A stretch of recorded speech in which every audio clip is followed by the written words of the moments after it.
liyudhhirahu 'ala ad-dini kullihi wa kafa billahi 'aliman wa kafa billahi shahida. Asyhadu an la ilaha illallah wa asyhadu anna Muhammadan abduhu wa rasuluh.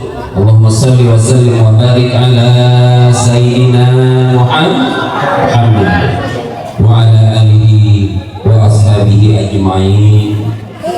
Amma wa qala Allah ta'ala fil Qur'anil 'azim, a'udzu billahi minasy syaithanir rajim. Bismillahirrahmanirrahim. Walillahi 'alan nasi hijjul baiti man istata'a ilaihi sabila. Sadaqallahul 'azim. Wa qala habibuna Muhammadin sallallahu alaihi wasallam, "Man hajja lillah wa lam yarfus wa lam yafsuq raja'a min dhunubihi kayawmin waladatuhu." Sadaqa Rasulullah sallallahu alaihi wasallam. Al-mukarramun wal muhtaramun, orang tua kita sesepuh kampung, kecamatan Merata Besi, Bapak Camat, semoga sehat selalu dan bisa membawa kecamatan Merata Besi lebih baik lagi, penuh berkah dari Allah.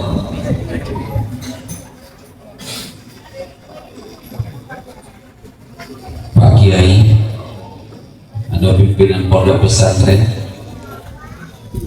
alat kitanya, alat medan itu, guru kita, Pak Lurah,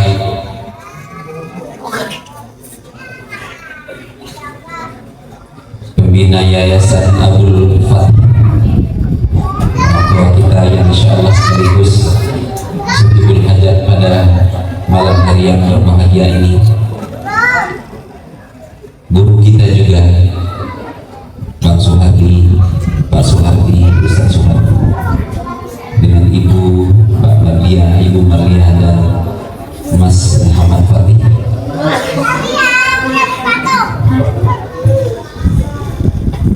Para ahli ulama jadi pandai, tokoh masyarakat, tokoh adat, Pak Imam, Pak Khatib, Pak Bilal, juga adik-adik para santri. Semoga ya Allah, kita semua wabil khusus yang hadir di sini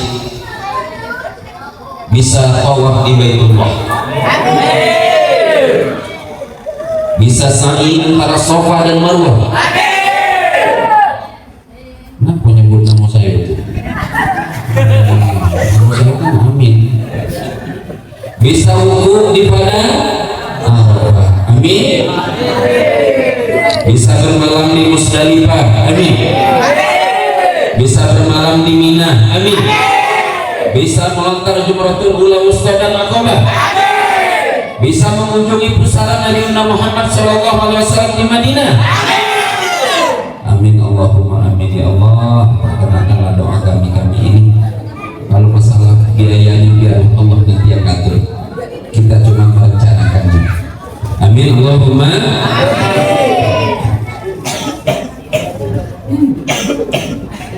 Bapak Ibu yang dirahmati Allah, alhamdulillah malam ini kita hadir di pondok pesantren Al-Fatih ini. Mudah-mudahan ini pondok senantiasa menjadi tempat penitipan anak-anak kita, karena pondok ini adalah bagian daripada apa yang Allah sebutkan, kuntum khairu ummatin ukhrijat lin-nasi ta'muruna bil ma'ruf wa tanhauna 'anil munkar. Jadi pondok ini adalah salah satu upaya bagaimana membentengi anak-anak kita, sehingga mudah-mudahan mereka menjadi penerus perjuangan Rasulullah SAW. Amin. Allahumma. Bapak Ibu yang dirahmati Allah, insya Allah tidak diragukan lagi dengan keimanan kita bahwa haji adalah bagian dari rukun Islam kita.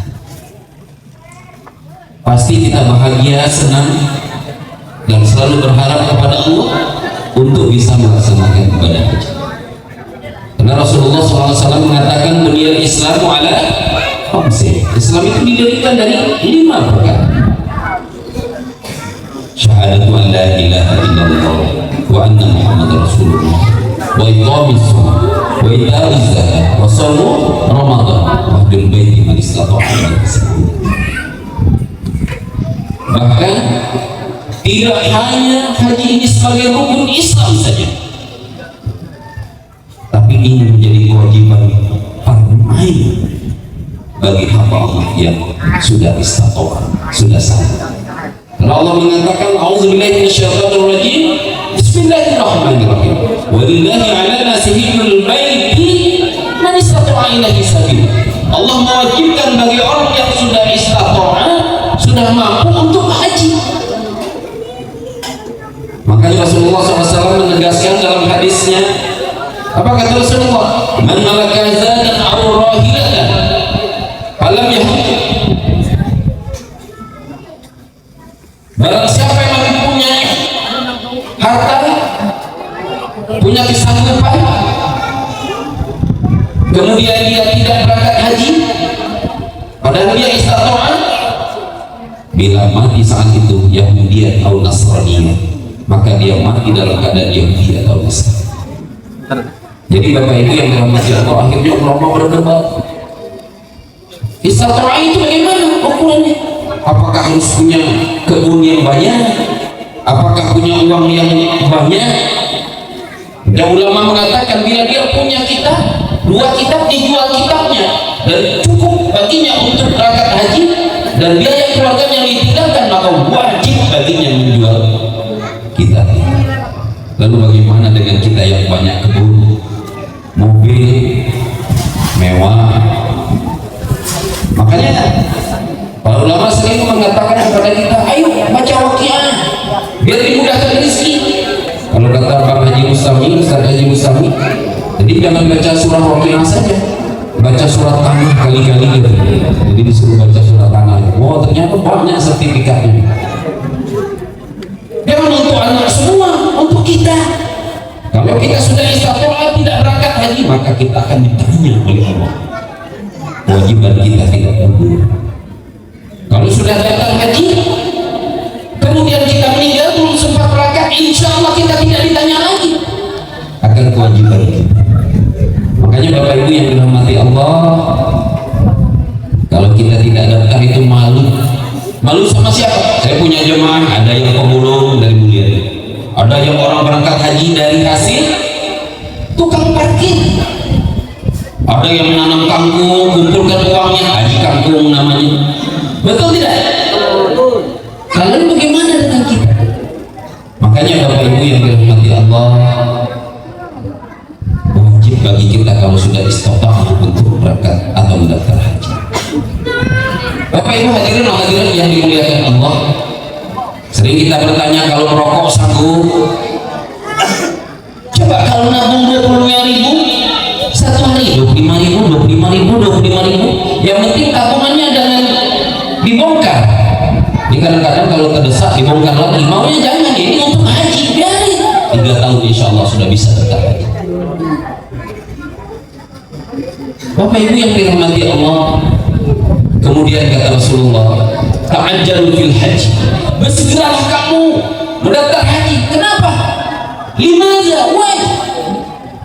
Fa inna ahadakum, karena sesungguhnya kamu tidak tahu apa yang terjadi. Ujung hadis itu terjadi dengan dirimu di masa yang akan datang. Sekarang sehat, besok belum tentu. Sekarang punya, besok belum tentu. Bahkan haji 75% itu adalah kebutuhan fisik. Alangkah baiknya kalau kita berangkat waktu muda, karena 75% dari ibadah haji itu bukan duduk, tapi bergerak dan bergerak, bergerak dan bergerak. Untuk satu paket umroh saja dari hotel kami tahun ini berangkat itu lebih kurang 7-9 kilo, itu satu paket. Sudah pernah kita jalan kaki 1 kilo, nggak boleh berhenti sebentar lanjut lagi. Itu tawaf sa'i yang dilakukan oleh jemaah di tahun ini, baru satu paket. Makanya alangkah baiknya kalau kita datangnya waktu muda, mudah-mudahan kita bisa melaksanakan seluruh rangkaian ibadah haji dan umrah. Amin Allahumma. Bapak Ibu yang dirahmati Allah Subhanahu wa taala, Untuk apa sih kita haji? Kan ngeluarin uang banyak, lebih kurang 50 sekian juta, belum lagi tambahan-tambahan. Pokoknya kita mengeluarkan uang untuk apa? Yang pertama adalah karena kewajiban selaku seorang muslim. Yang kedua, ternyata dalam ibadah haji ini banyak hikmah dan fadilahnya. Apa fadilahnya? Al-hujjat wal ummah waqtullah. Orang haji dan orang umrah itu adalah tamu Allah, utusan Allah. Makanya malam ini Bapak Ibu, kita semua ini harus bahagia. Kenapa? Karena Rasulullah mengatakan, man akrama du'ifur rahman akramahullah yawmal qiyamah. Siapa yang memuliakan tamu Allah, maka Allah memuliakannya kelak di surga. Jadi malam ini yang datang ini adalah orang-orang yang mulia, insya Allah. Amin Allahumma amin. Dan memang sudah menjadi keharusan bagi yang berangkat untuk mengundang saudaranya. Kenapa? Karena Rasulullah mengatakan, iza arada ahadukum as-safara, bila kamu ingin musafir haji atau umrah, falyu'addi ikhwanahu, maka hendaklah dia mengundang saudaranya. Undang saudaranya. Fa innallaha ja'ilu fi du'aihim al-khair wal barakah. Karena Allah menjadikan doa-doa mereka itu adalah kebaikan dan barokah. Jadi yang berangkat dapat keberkahan, yang hadir mendoakan juga dapat keberkahan. Makanya alhamdulillah kita hadir pada malam hari yang berbahagia ini Bapak Ibu. Bapak Ibu hadirin wal hadirat yang dimuliakan Allah. Jadi ternyata tamu Allah ini dia diberikan fadilah oleh Allah. Iza sa'aluhu aqtahu. Bisa mereka meminta kepada Allah, Allah kabulkan. Makanya saya kalau berangkat haji itu selalu banyak yang nitip doa itu. Dulu pernah masih ingat saya, Ustaz, kapan berangkat? Insya Allah. Memang apa? Nitip doa. Apa doanya? Saya itu pengen punya ruko, Ustaz. Saya doain. Sekarang punya ruko, cuma nggak isi. Karena doanya kan cuma minta ruko. Jadi sampai sekarang saya bilang nggak pernah diisi ruko itu. Ya karena memang doanya minta ruko. Ada lagi, Ustaz, kapan berangkat? Ya, doain. Anak saya lagi tes ujian, saya nggak punya uang, lulus. Subhanallah. Berkah doa orang yang haji itu mustajab. Tapi Bapak Ibu yang dirahmati Allah, jadi doa dikabulkan ini bukan yang baik saja. Kadang-kadang yang buruk pun makbul. Contoh ini ada jemaah saya, Ustaz Tami, nanti kalau saya hilang cari loh. Nah ini kan doa yang gak bagus ya. Karena banyak malaikat di sana, rokib, atib, belum malaikat yang lain. Jadi hati-hati kalau kita bicara. Kemudian saya hari itu kehilangan jemaah bapak-bapak dari Kerinci juga saya hilang. Terus ada yang ngapal, Ustaz Tami ini jemaahnya, saya jemput. Ternyata yang datang bukan bapak itu, ibu-ibu yang tadi pagi ngomong kalau saya hilang tolong cari. Coba ternyata Bapak Ibu yang buruk pun makbul di sana. Dikabulkan. Banyak kejadian-kejadian yang lain. Bapak Ibu. Hadirin yang dimuliakan Allah. Kemudian bila mereka minta ampun, Allah ampuni. Kita ini sekumpulan malaikat atau sekumpulan manusia? Sekumpulan manusia. Sementara manusia itu al-khata' wa nisyan, sifatnya diri insan, banyak salah dan silap, banyak alpanya. Makanya Allah mengundang kita, ayo berangkat haji dan umrah. Kenapa Allah mengampuni dosamu sebanyak apapun, kecuali syirik kepada Allah. Makanya dalam talbiyah itu harus kita sering dengungkan kalau hadir baca talbiyah. Apa itu harapan dan doa? Ayo kita sama-sama baca talbiyah ya Bapak Ibu. Labbaik Allahumma labbaik, labbaik la syarika labbaik, innal hamda wan ni'mata wal mulka la syarika lak, innal hamda wan ni'mata wal mulka la syarika lak. Wahai Allah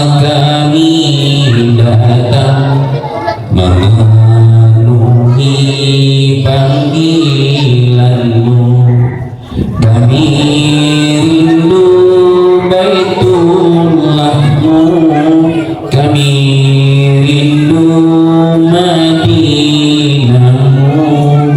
kami rindu Baitullahmu, kami rindu Madinahmu.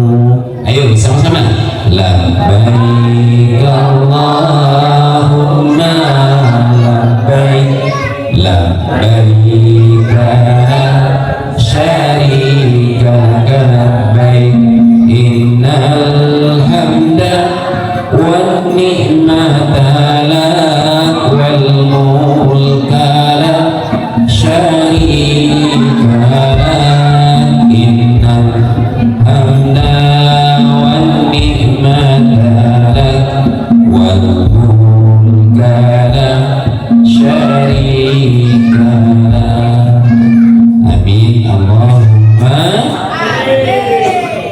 Jadi Bapak Ibu yang dirahmati Allah, ternyata orang yang haji dan umrah itu Allah ampuni dosanya. Makanya waktu yang paling menegangkan Bapak Ibu, kapan itu? Saat para jemaah haji hadir di padang Arafah. Karena pada hari itu adalah hari ketetapan betapa banyak hamba yang dibebaskan oleh Allah dari neraka Allah SWT. Makanya Bapak Ibu harus punya harapan dan impian, suatu saat saya harus hadir di padang Arafah, karena hal itu adalah keputusan Allah membebaskan hambanya dari neraka Allah SWT. Allahu Akbar. Apalagi Bapak Ibu yang kita dapatkan, ya? Kalau yang kampungan dosa ini kata Rasulullah, "Faman hajalillah wa lam yarfus wa lam yaqsud raja'a min dzunubihi ka yaumin waladil umr." Jadi Bapak Ibu, orang yang haji nanti seperti bayi lagi. Bu, tahu bayi? Bayi itu tidak punya dosa. Ternyata nanti kita jadi bayi lagi kalau berangkat haji dan umroh, asalkan hajinya mabrur. Seperti bayi yang baru dilahirkan dari lahir ibu. Berarti dosa-dosa kemarin dihapusin oleh Allah semua. Ya Allah, makanya orang yang haji dan umroh adalah orang-orang yang beruntung. Kemudian Bapak Ibu yang dirahmati Allah, apalagi yang kita dapatkan? Kelipatan amal. Barangkali kalau hari ini ditimbang amal kita, apakah baik yang banyak atau yang buruk? Dosa lihat orang, lihat diri kita sendiri. Pernah tinggal sholat? Pernah tinggal puasa? Pernah. Saya juga pernah lihat di Muara Mulia itu. Kebetulan toko saya itu di Pasar Keramat Tinggi itu. Jadi ada pasar beduk namanya. Nah, sore-sore bapak-bapak pakai kepiah makan. Berpikir apa bapak ini haid atau ini pasar atau di mana ya? Itu terjadi. Coba dosa. Bapak Ibu yang dirahmati Allah. Jadi kelipatan ini yang kita inginkan. Kalau hari ini ditimbang mungkin banyak dosa dari kebaikannya. Tapi orang yang berangkat haji Allah istimewakan. Apa kata Rasulullah? Ada 3 masjid di dunia ini yang pahalanya sangat besar. Yang pertama Masjidil Haram. Siapa yang beribadah di dalamnya 1 kali dibalas oleh Allah 100.000 kali. Lebih dari malam Lailatul Qadar. 100.000 kali. Makanya Bapak Ibu jangan lihat ada orang ngambil air Zam-Zam sedekahkannya kepada orang lain. Ada yang mengambil Al-Quran diberikannya kepada orang lain. Pengen beramal. Kelipatannya adalah 100.000 kali. Makanya jemaah Indonesia sekarang sudah pandai. Pengen kelipatan itu, dia bawa uang 5.000 sedekahkan. Tapi ada juga bawa yang gambar kapak. Tahu yang gambar kapak?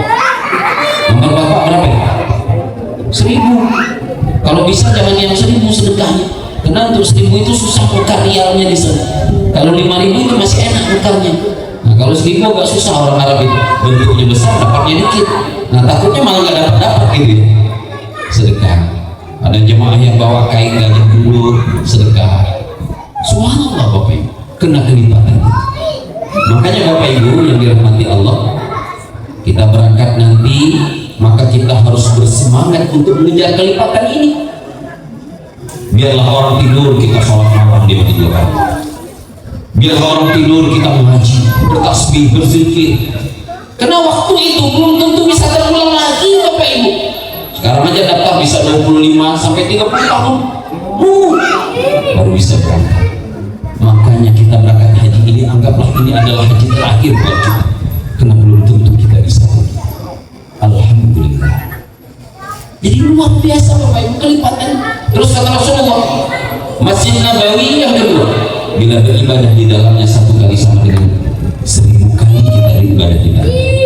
Dan yang ketiga, Masjid Al-Aqsa di Palestina, barang siapa yang beribadah di Masjid Al-Aqsa 1 kali, maka Allah balas dengan 500 kali lipat.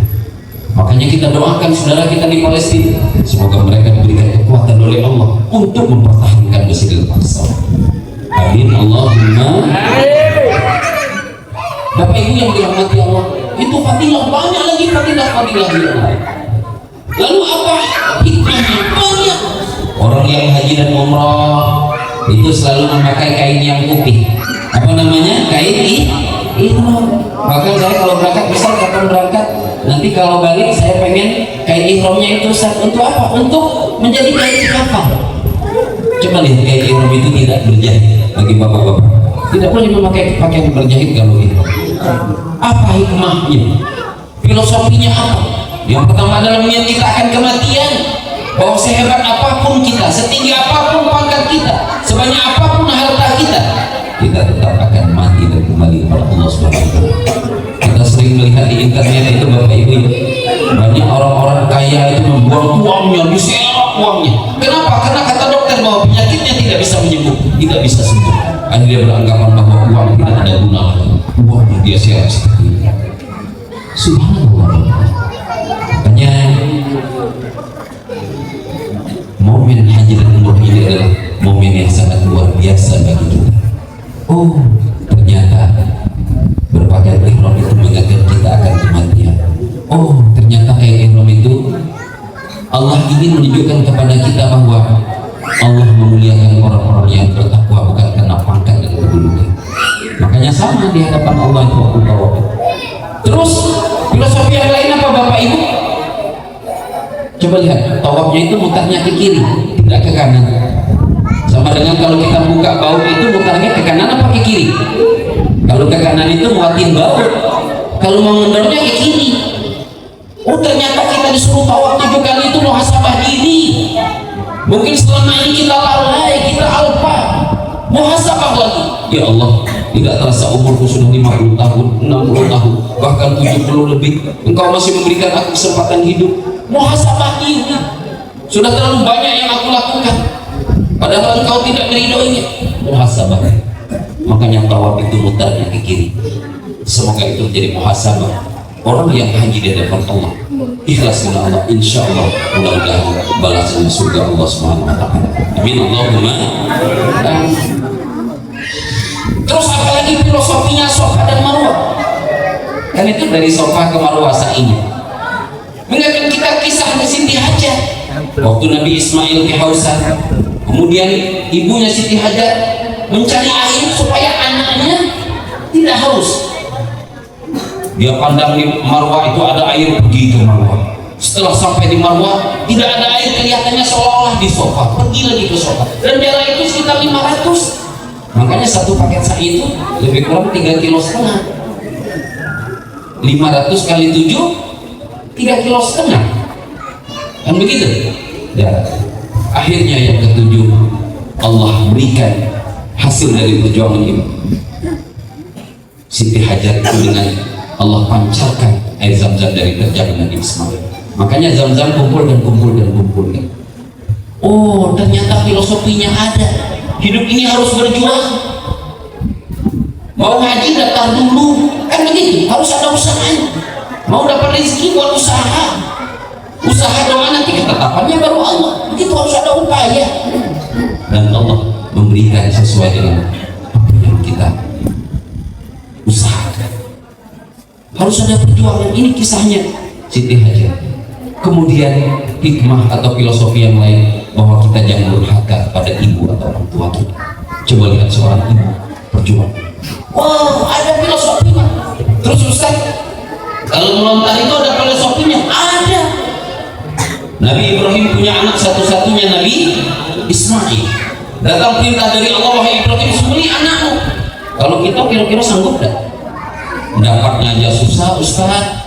Tiap Ustaz pergi haji kami titip kurma muda, obat mandul, dapatnya cuma satu ini, suruh sembelih. Kalau kita sanggup gak? Gak sanggup.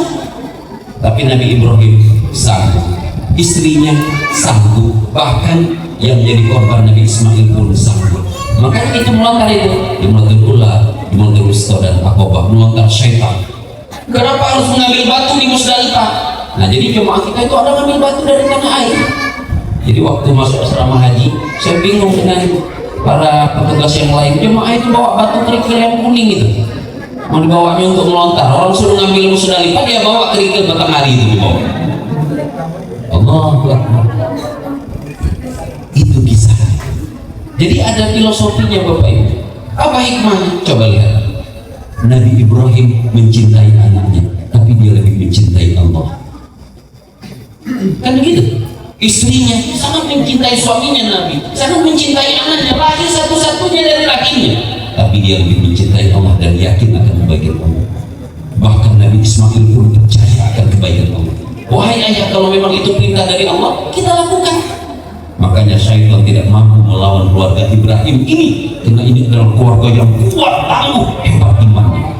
Setiap digoda oleh syaitan, Bismillahirrahmanirrahim. Ada filosofi. Terus kalau kita ceritain panjang, gak cukup waktunya. Terus kenapa kita ke Madinah?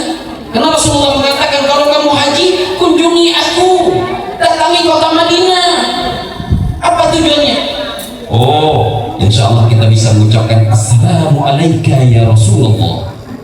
Dalam sebuah hadis disebutkan, di saat umatnya mengucapkan salam, Allah kembalikan dulu ke jasad beliau sampai dia menjawab salam. Padahal itu tidak berhenti orang mengunjungi beliau. Makanya kita disuruh ke Madinah, itu tanda bahwa kita mencintai Nabi kita. Terus apa lagi? Kita disuruh untuk belajar lagi tentang Nabi. Banyak orang tidak tahu lagi tentang Nabi. Sekarang saja bikin yayasan, kita nggak bisa lagi pakai bahasa Arab. Nggak boleh lagi pakai bahasa Arab sekarang buat yayasan. Saya coba buat yayasan, itu nggak boleh Ustaz, harus namanya Indonesia. Coba. Jadi kita disuruh untuk belajar lagi kepada Nabi, keikhlasannya, perjuangannya, mencontoh akhlaknya. Rasulullah itu Bapak Ibu sangat luar biasa menjadi contoh dan tauladan. Ada seorang wanita setiap hari mencaci Rasulullah. Jadi ada sebuah pasar di kota Madinah itu, dia duduk, dia matanya buta, orang keturunan Yahudi. Jadi setiap orang lewat dia mengatakan, hati-hati dengan Muhammad. Muhammad itu gila, tukang sihir, jahat dan seterusnya. Terus setelah Nabi meninggal, Abu Bakar bertanya kepada istri Rasul, yaitu anaknya, wahai anakku, apakah amalan sunnah Nabi itu sudah ayah lakukan semuanya? Sudah ayah, kecuali satu yang belum ayah lakukan, bahwa Rasulullah memberi makan setiap pagi kepada seorang wanita di sudut kota. Kemudian Abu Bakar datang, ternyata wanita yang dibagi makan oleh Rasul yang buta itu yang mencaci beliau, cuma karena dia buta tidak tahu. Abu Bakar datang dan menyuapinya, pas disuapin dilemparin tangannya. Engkau siapa? Engkau bukan orang yang memberi makan kepadaku setiap pagi. Karena Rasulullah memakannya dihabisinnya dulu kecil, baru suapin kayak nyuapin anak. Abu Bakar ya karena dia dewasa, besar-besar aja, dianggapnya sudah biasa. Jadi perempuan itu tahu kalau ini bukan orang yang baik itu. Engkau bukan orang yang memberi aku makan. Apa kata Abu Bakar? Orang yang engkau memberi makan kepadamu itulah Muhammad yang engkau caci setiap hari. Kalau kita sanggup gak nyuapin makan orang yang mencaci kita? Loh, dia bukannya kabel apa gawe? Kan begitu ya? Rasulullah gak begitu. Coba lihat akhlak Rasulullah. Itu baru satu Bapak Ibu, belum lagi yang lain. Makanya kita disuruh ke Madinah bukan hanya untuk mengucapkan Assalamualaikum ya Rasulullah, bukan hanya itu, tapi kita disuruh belajar lagi tentang etika dan akhlak. Makanya kita bangga dengan pondok pesantren mengajari anak makan dengan tangan kanan, masuk masjid masuk dengan kaki kanan. Begitu kan? Kalau sekarang ini nggak keluar lagi, makan ala Prancis, kasih sistem apa nggak tahu kita. Dari akhlak, sunnah-sunnah ini sudah mulai ditinggal. Kita berangkat ke Madinah untuk belajar kepada Rasulullah SAW. Bapak Ibu, Masya Allah, banyak, belum lagi kisah perang dan seterusnya. Kita singkat saja karena sudah jam 9. Saya besok ada acara lagi, Insya Allah. Bapak Ibu yang dirahmati Allah, jadi ternyata intinya bahwa kita berangkat haji ini, Insya Allah mudah-mudahan haji kita haji mabrur. Amin Allahumma. Al-hajjul mabrur laisa lahu jaza illa jannah. Haji yang mabrur tidak ada balasan kecuali surga Allah Subhanahu wa taala. Allah. Lalu bagaimana supaya haji kita bisa mabrur? Kan begitu masalahnya. Bagaimana Ustaz supaya haji kita haji mabrur? Yang pertama itu dalam talbiyah. Labbaik Allahumma labbaik. Kemudian berapa kali? La syarika lak, la syarika lak, la syarika lak. Jangan sekutukan Allah. Iman kita harus kuat. Banyak orang gak jadi berangkat karena takut naik pesawat. Wah, bahaya Ustaz, kalau jatuh macam mana nih? Jadi Allah di mana? Coba, la syarika. Jangan sekutukan Allah dalam ekonomi, dalam kekuatan, dalam keyakinan, dalam ibadah dan seterusnya. La syarika. Kalau dulu pakai jimat, gak usah pakai jimat lagi. Begitu deh. Kalau orang mengambil berkah, tasbih digosok-gosok ke apa? La syarika. Ini orang Indonesia yang sering melakukan. Nah, sambil terbiar la syarika, kalau dia potong kelambu Ka'bah, digunting, disimpan. Nanti kalau dibawa pulang, masukin dalam kain hitam. Nanti ditembak orang nggak mempan. Kata siapa? Itu orang Indonesia yang sering ketangkap itu. Karena polisinya serba merah di situ. La syarika. Enggak, saya nggak mau lagi tuh. Ustaz kapan berangkat? Mau nitip gigi onta, mau ditaruh di payung biar babi jangan masuk. Kalau lo babi kata saya. La syarika. La syarika. Kemudian lakukan karena Allah. Karena kata Rasulullah, ya'ti 'ala nasi zaman, akan datang suatu zaman orang haji karena pengen disebut Pak Haji atau disebut dengan gelar-gelar yang lain. Kalau dia mengharapkan itu, maka dia dapat di dunia, tapi di akhirat tidak dia dapatkan lagi. Kemudian apa lagi? Jaga ucapan. Kita ngaji ini harus jaga ucapan.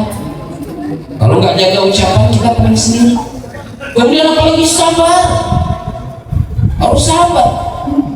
Makanya dalam kisah-kisah saya berangkat haji itu, Masya Allah, dulu udah pernah berangkat dengan saya. Kenapa yuk? Biasanya sering dengan abang ke masjid. Kok berapa hari ini enggak lagi? Apa katanya? Abang mutu Ustaz, sayang dengan Mak Nyola, tidak dengan Ayub lagi. Wah, begitu katanya. Jadi ternyata anak ini mungkin dia merasa pernah melakukan kesalahan dengan ibunya. Dia bawa ibunya berangkat haji. Kemudian dia khidmat untuk ibunya. Istrinya cemburu karena suaminya terlalu sayang sama ibunya. Sebenarnya nggak perlu cemburu. Subhanallah. Coba kalau kita nggak sabar. Ada lagi tuh jemaah saya dari daerah kecamatan Tembesi. Gak usah sebutlah desa, namanya pun masih tahu saya. Jadi saya balik dari masjid, terus sampai depan hotel. Dia bilang, ini kenapa jemaah saya kenapa nggak masuk kamar? Nah waktu itu yang di luar ini dari Pertamina waktu itu juga. Ustaz, susah mau masuk kamar. Kami kalau ngidupin AC dimatikan sama datuk. Hidupin AC matikan karena datuk ini kedinginan. Karena di rumahnya nengok makhluk belum pernah Ustaz yang namanya AC. Nggak ada AC di rumah kami di dusun kan gitu. Jadi ini masuk ini matikan. Coba gimana itu cara? Akhirnya saya temuin datuk. Tuh. Bisa nggak tukaran tempat tidur? Datuk pindah ke tempat yang ada kipas, orang Pertamina ini pindah ke AC. Apa katanya? Nggak bisa Ustaz, saya yang duluan masuk. Gimana tuh? Bingung saya gimana caranya ya. Yang saya bilang, oh ini bisa dikecilin. Boleh? Wah kalau begitu boleh. Baru aman. Coba kalau nggak sabar. Subhanallah. Ada lagi nih kisah. Jadi jemaah saya nih kalau mau berangkat. Kalau dulu masih enak, bisa kita tentukan kamar dengan siapa. Ustaz, ya bisa nggak saya sekamar dengan ibu ini? Itu bestie saya Ustaz. Wah, tahu bestie bu? Temen ya, akrab ya. Ya udah berangkat. Akhirnya kita buat dia sekamar bestie. Nah beberapa hari kemudian, Ustaz, kenapa? Bisa nggak tukaran Ustaz? Lah kemarin katanya bestie minta satu kamar. Sekarang kenapa minta pisah? Susah Ustaz. Jadi kalau dia ini kan orang kampung Ustaz, memang bestie, tapi dia orang dusunan. Jadi kalau buang air itu tidak pernah dipencetnya itu Ustaz. Ya kalau macam saya di kampung saya ada nombat dulu, masih dulu kan mandinya ke jamban itu. Kalau buang air besar itu mana pernah pencet, dia ambil sendiri kan? Betul nggak? Jadi akhirnya bisa nggak Ustaz tukar? Saya bilang, ibu jangan minta tukar. Bukankah pahala 100.000 itu bukan sholat saja, termasuk kita beramal baik seperti ini? Ibu diberikan kesempatan oleh Allah 2 kali lipat. Pahala sholat dapat, pahala membantu orang lansia dapat. Kalau ibu tinggalkan ini berarti ibu meninggalkan pahala yang Allah berikan. Oh begitu ya Ustaz? Iya. Gak mungkin Ustaz amin yang bawa ini nenek saya bilang.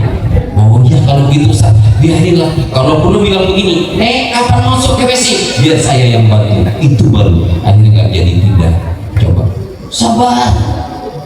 Saya juga harus sabar. Saya kehilangan jemaah. Ustaz, jemput saya di mana? Saya pun nggak tahu Ustaz di mana. Yang nggak suara nggak bisa. Yang tahu saja dia Pak gimana menjemput dia. Oh harus sabar. Luar biasa Bapak Ibu. Jadi kita haji ini harus sabar. Kadang-kadang jam 1 malam Ustaz Amin ngajak umroh, ayo sikut. Ustaz ini waktunya tidur, nggak mau saya, ya rugi. Harus sabar. Kadang-kadang baru tidur 2 jam dibangunin lagi. Baru tidur diajak melontar. Subhanallah. Harus sabar. Kemudian yang berikutnya, ini juga termasuk hal yang penting, bekal kita bagi orang yang mau haji. Apa itu? Manasik haji, fikih haji, memahami ilmu haji. Begitu, supaya jangan sampai salah. Ada orang mengatakan haji tidak perlu ke Mekah, ada ke tempat lain. Itu mungkin menemui Pak Haji atau Bu Haja, itu lain. Beda kali memang haji benar, mengenyaja mengunjungi Baitullah pada waktu tertentu dengan ibadah tertentu di bulan Dzulhijjah.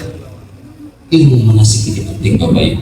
Kalau enggak, maka kita banyak melakukan kesalahan. Jadi sepanjang saya membimbing jemaah Bapak Ibu, kadang-kadang kita melihat orang tayamum di pesawat itu enggak mau. Kenapa enggak mau? Karena katanya enggak ada tanah. Akhirnya bawa tanah sendiri. Kan repot itu kalau bawa tanah dalam pesawat dibentangin gitu kan. Wah, akhirnya orang kena semua, dimarah sama pramugari. Ulama mengatakan setiap ada udara ada debu. Ya udah di kursi itu ada debu. Begitu tayamum. Nah ada juga yang tayamumnya seperti wudhu. Padahal kan tayamum cuma 2, muka dan tangan. Nah dia ngajak wudhu dibuat. Ah yang lucu lagi, ada ilmu nih. Sholat qasar jamaahnya aneh. Coba, kan kalau orang itu qasar jamaah itu kan zuhur dengan asar, maghrib dengan isya, subuh. Nah ada yang qasar jamaah subuh dengan zuhur. Kan lucu itu. Subuh kan cuma 2 rakaat. Kalau di qasran jadi 1 rakaat. Sengaja aku sholat pagi subuh qasran 1 rakaat. Enggak ada itu. Yang lebih lucu lagi sholat maghrib kan 3. Kalau di qasar jadi 1,5. Gimana itu sholat 1,5? Coba kalau nggak punya ilmu. Ada lagi. Ini di kelurahan di kecamatan Morotai. Setelah saya balik, ada yang mau saya, Ustaz Amin. Iya Bu. Kira-kira haji ibu ini kemarin sah nggak Ustaz? Emang kenapa? Waktu tawaf itu saya kentut Ustaz. Terus saya nggak mau ngomong sama Ustaz karena saya lihat Ustaz tuh capek kayaknya. Nah ngomongnya setelah sampai di sini kan lucu. Coba kalau tawafnya kemarin tawaf ifadah, sah nggak hajinya? Sementara tawaf ifadah itu adalah rukun haji. Dan orang yang tawaf wajib dalam keadaan wudu, sementara dia tidak berwudu. Coba. Ada lagi yang aneh. Ini coba orang yang tidak punya ilmu. Jadi kalau kita habis tahallul awal Jumratul Aqabah itu tidak boleh berhubungan suami istri. 2 tahun yang lalu terjadi. Ustaz Amin, iya. Kenapa Pak? Bisa bantu nggak? Cuman ini jangan diceritain. Ya kita ceritain, ini kan nggak ceritain namanya. Apa yang terjadi? Ustaz, habis Jumratul Aqabah itu saya balik ke hotel sama istri. Karena di rumah nggak ada orang, ya saya berhubungan sama suami istri. Hajinya sah nggak? Saya bilang sah. Cuma dendanya saya otak. Wih besar tuh Ustaz. Iya. Dan kalau dia melakukannya sebelum tahlul awal, maka hajinya tidak sah dan harus mengulanginya lagi. Semua ada lagi. Jadi waktu Habis sa'i ada bapak-bapak datang, Dek, iya bisa potong rambut saya enggak? Saya kan nggak berani motong, saya harus tahu dulu ini hajinya tamattu apa ifrad apa qiran. Kalau hajinya tamattu harus dipotong rambutnya, kalau haji ifrad nggak boleh, malah kena dam. Terus saya tanya, Bapak haji apa? Saya haji mabrur. Saya bilang kapan mabrurnya, orang haji dulu baru datang. Coba berbahaya nggak punya ilmu itu, ngeri. Ada lagi Bapak Ibu ya, ini pengalaman saya duduk di lobi hotel, ada ibu-ibu itu rajin banget ke masjid. Saya tanya, ibu mau kemana? Mau umroh setiap hari? Iya. Nah, terus mikotnya di mana? Karena orang di Mekah itu harus keluar kota, nggak boleh niatnya di hotel, harus ke Tanim, itu paling dekat. Yang kedua itu namanya Jarona, ada sumur di situ tempat orang kafir Quraisy meracuni Nabi, kemudian ditawarannya dia ditawar. Makanya jemaah haji kalau kesana itu pengen dapat air Jarona, itu Jarona. Kemudian yang terjauh itu Hudaybiyah, jadi harus keluar kota baru boleh umroh. Di sana masa niatnya. Saya tanya, ibu ini niatnya di mana? Di hotel. Ya Allah, saya bilang ibu itu salah. Justru ibu harus memotong seekor kambing karena niatnya tidak pada tempatnya. Allahu Akbar. Ini penting ini. Tahun kemarin Bapak Ibu ada jemaah lain berangkat dengan kami sudah balik, sudah makan, sudah apa, dia belum balik. Terus saya tanya, ibu kenapa buat ibu 7 orang ini lama baliknya? Kami sa'i Ustaz. Loh, kok lama? Nah iya. Jadi sa'i itu dia ngitungnya dari Sofa ke Marwah, balik lagi ke Sofa itu 1. Padahal bukan begitu ngitungnya. Kalau tawaf memang dari Hajarul Aswad mutar, balik lagi ke Hajarul Aswad itu 1. Tapi kalau sa'i dari Sofa ke Marwah 1, dari Marwah kembali ke Sofa 2. Nah kalau dihitung itu 500, berarti kalau 1, nah sekilo jadinya. Jadi bukan 3,5 lagi, sa'inya aja udah 7 kilo. Wajar orang sudah tidur baru kita balik. Dia betul. Jadi berbahaya kalau tidak punya ilmu itu Bapak Ibu. Makanya kita untuk berangkat haji dan umroh itu kita harus tahu ilmu manasiknya. Bapak Ibu yang dirahmati Allah, kemudian juga sangat penting bahwa di saat sudah kita meniatkan nawaitul umrata wa ahramtu biha lillahi ta'ala, sengaja aku umrah beriman dengannya karena Allah, atau nawaitul hajja wa ahramtu bihi lillahi ta'ala, sengaja aku haji beriman dengannya karena Allah, maka saat itu kita harus menjaga larangan ihram. Harus jaga. Jangan seperti jemaah saya tidak menyebutkan namanya. Saya bilang, Mbah, ayo niat lepasin celana tuh nampak kata saya celananya merah. Kan kalau ihramnya putih kan kelihatan tuh celana dalamnya. Mau dilepasin sama dia, lepas. Ayo niat. Sebelum niat periksa semua. Bapak-bapak nggak boleh pakaian celana dalam, baju dalam, nggak boleh pakai kaos kaki. Ibu-ibu harus tutupin auratnya. Pakai kaos kaki, pakai sarung tangan yang terbuka. Kan begitu baru kita bacanya. Kemudian saya bacanya. Akhirnya saya cari lagi yang lain. Nah biasanya seperti itu. Saya harus hitung dulu jemaahnya 1, 2, 3 udah cukup. Masuk lagi ke bis. Nah setelah saya masuk bis sudah niat, Mbah tadi pakai lagi celananya. Saya bilang enggak, tadi kan sudah pakai celana, sudah niat, nggak boleh. Terus kenapa dipakai lagi? Apa jawabnya? Ustaz, Mbah ini nggak pakai celana Ustaz. Loh, coba gimana itu? Dia nggak pakai celana, sementara orang ihram nggak boleh pakai celana. Kalau dia lupa 1 kali, insya Allah dimaafkan. Tapi kalau lupanya sering kali, lupa terus, nah larangan ihram itu banyak. Nggak boleh motong kuku, nggak boleh metik daun, nggak boleh mata pohon, nggak boleh membunuh hewan. Begitu dia. Nggak boleh berkata kotor, nggak boleh mesra-mesraan, nggak boleh marah-marahan. Gitu dia. Tapi kadang-kadang ya itu dilanggar. Pernah bagi keadaan ihram di pada Arafah itu kan antrian itu kalau sampai 10 orang. Jadi datang bapak-bapak, saya dulu ya. Loh, kata jemaah yang depan itu kami juga udah tahan Pak, sama begitu. Akhirnya apa yang terjadi? Dia turunin celananya, semua orang lari. Coba, jadi bagaimana larangan ihram dihancurin seperti itu, dirusak? Makanya kita jaga larangan ihram. Jangan sampai itu terjadi. Allahu Akbar Bapak Ibu. Nah, jadi bahwa ilmu manasik ini adalah ilmu yang sangat penting. Makanya Allah mengatakan al-hajju asyhurun ma'lumah faman farada fihi al-hajja fala rafasa wala fusuqa wala jidala fil hajj wa ma taf'alu bil khairi ya'lamullah wa tazawwadu fa inna khairaz zadi taqwa. Subhanallah. Jadi tidak boleh bertengkar, tidak boleh ropas, dijaga betul selama kita memakai pakaian ihram. Bapak Ibu hadirin dan hadirat yang dirahmati Allah Subhanahu wa taala. Dan terakhir insyaallah Bapak Ibu ya. Kenapa kita hadir di sini? Karena kita dimohon doanya. Jadi kita mendoakan kami yang pergi. Bapak Ibu kami berangkat insyaallah bersama saya. Saya tahun ini menjadi pembimbing haji daerah. Berangkat insyaallah kumpul di asrama di rumah bupati itu jam 6 pagi Pak Camat.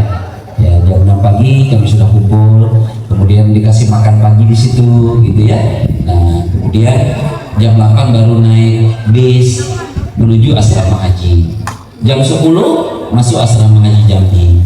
Nanti dibagi paspor, dibagi pengembalian uang, gitu ya, dicek kesehatan lagi. Di asrama haji Jambi. Nah, kemudian malamnya harus bangun. Karena malam itu kita harus ke bandara, masuk lagi. Seperti itu. Sudah berpakaian ihram. Mandi ihramnya di mana? Di asrama haji Jambi. Dan jangan sampai sawah. Ada jemaah yang sawah. Jadi setelah sampai tawaf sa'i selesai, dia nemuin kita, Ustaz, ya. Gimana ya Ustaz? Saya salah pakai ihram. Andu asrama haji saya pakai, saya sampo ihram. Jadi bawa andu asrama haji itu dibawanya ke Mekah sana. Tidak sadar kalau itu andu. Nah, nanti kita harus perhatikan gitu. Antara andu dengan ihram kan beda itu. Ukurannya beda, jahitannya beda.